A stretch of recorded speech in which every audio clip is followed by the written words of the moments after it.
Você está na APS TV, o canal de comunicação da APS-JF no YouTube. A APS-JF é o sindicato que congrega professores da Universidade Federal de Juiz de Fora e do IF-Sudeste-MG.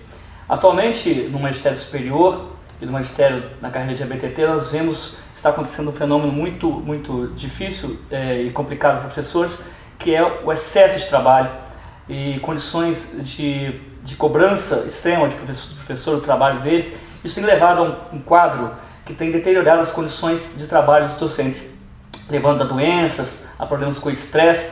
Hoje nós estamos aqui com o professor André Martins, que vai conversar com a gente a respeito desse assunto. Professor, obrigado por ter vindo. Prazer. Professor, como é que está a questão dessas condições de trabalho na UFJF, condições de trabalho de professores de maneira geral no país inteiro? Bom, Daniel, nós não temos ainda nenhuma pesquisa específica sobre o caso da UFJF e o caso do IF-Sudeste, mas nós temos dados mais gerais, né? Principalmente dados que se concentram com os professores da educação básica, das redes públicas municipais, as redes estaduais e municipais.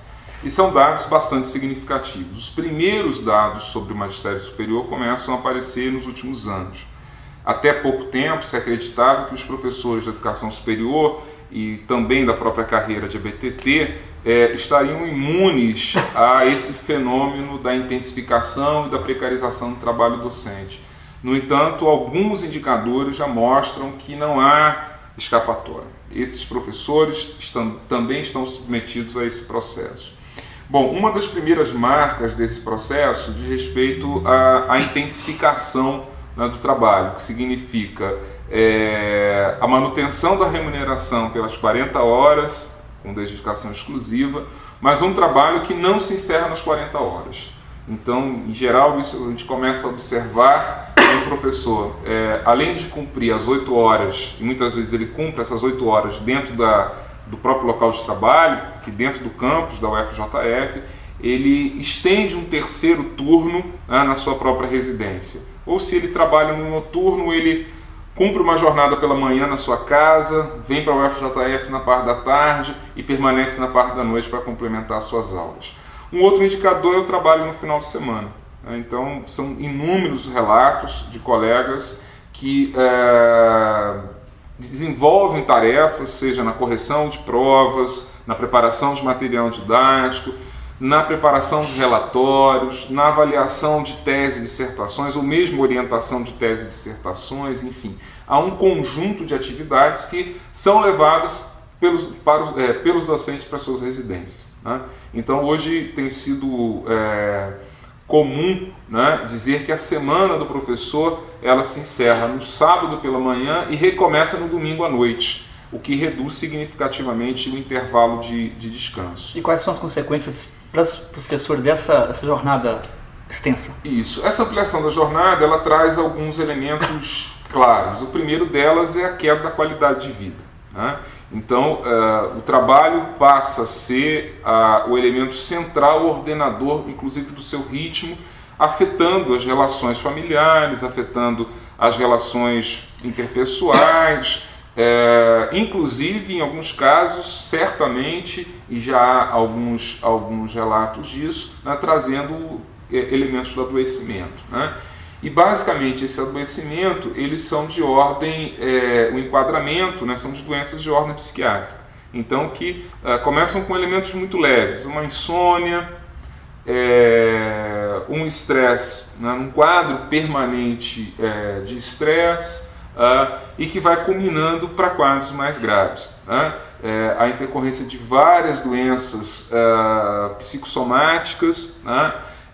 E que não são qualificadas, né? Não tem um fator, né, exógeno claro, né, como uma alergia que ataca o docente e ele não consegue identificar o fator gerador daquela alergia, né?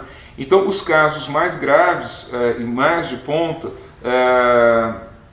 são os ataques cardíacos. Então, aqueles professores que têm alguma propensão a um problema cardíaco, um histórico de família, um quadro de hipertensão, e na UFJF mesmo nós já temos, né, já registrado pelo menos 2 casos de colegas que sofreram problemas cardíacos, tendo que ser submetidos a cirurgias de urgência em função do excesso de carga de trabalho, né?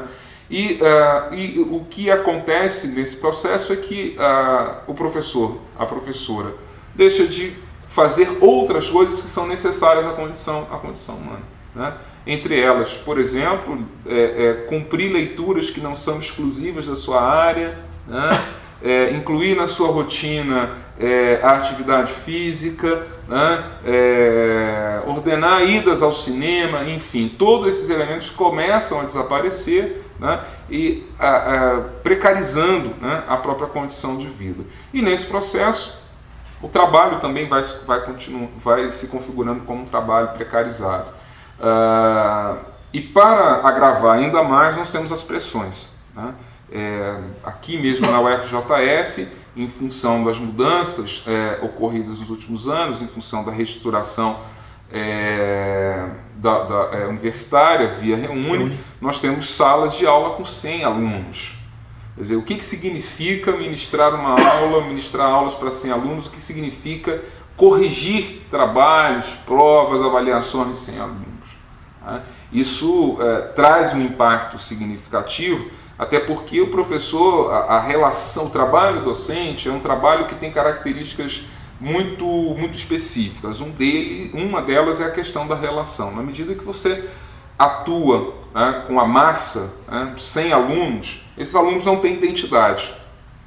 E com isso, certamente, o que o professor identifica na sua frente, no máximo, são números de matrícula e não há identidade aluno. E isso vai desumanizando a própria condição de trabalho. Para alguns, isso não é significativo, mas os dados começam a aparecer. No caso da pós-graduação, esse fenômeno ele se configura de uma forma muito mais clara em função das cobranças em relação à produtividade, né? Para assegurar a nota de um programa de pós-graduação e a qualificação desse programa, os docentes vêm assumindo uma dinâmica de trabalho muito intensa, né? Com relação à produção. Então, há uma preocupação excessiva, né? Há uma entrega significativa e os estudos, e aí eu registro um dos estudos que atua especificamente na pós-graduação, que é um estudo do professor Valdemar Saguizardi, que é um professor aposentado de São Paulo, e o professor João dos Reis, que é da Federal de São Carlos, demonstrando claramente os resultados dessa intensificação, né?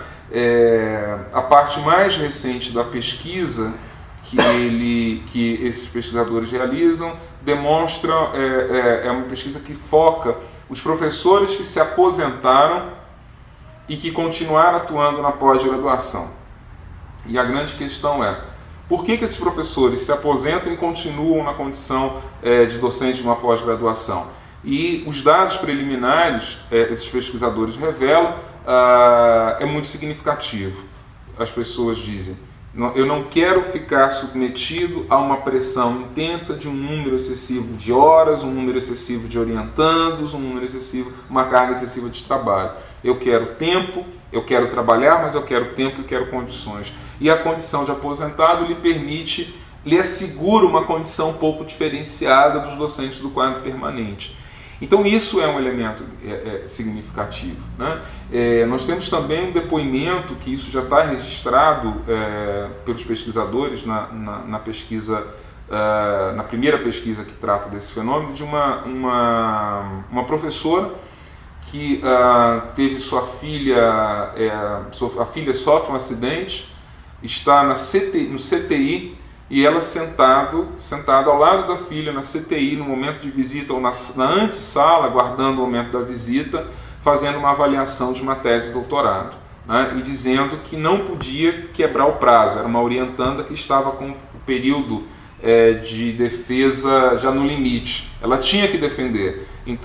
E ela se entrega, então, né, mesmo sem condições psicológicas mínimas de realizar aquela orientação. Então nós temos vários elementos que têm demonstrado que há uma deteriorização da condição de vida, né, do trabalhador docente, né? Uma entrega significativa, uma cobrança significativa, e por conta de uma certa autonomia desse trabalho, ou seja, uma possibilidade de organizar ou reorganizar tempo, né? Isso vem agravando as condições. Se reorganizar a tempo, como eu estava falando no início, uma possibilidade de extensão da jornada, ou mesmo um trabalho em férias, né? Nós tivemos vários relatos de colegas que viajam de férias ou num feriado prolongado com seus filhos ou com esposa, namorada, mas enfim, e que leva, né, um trabalho para o momento de lazer. Então isso vem criando, né, um movimento silencioso de adoecimento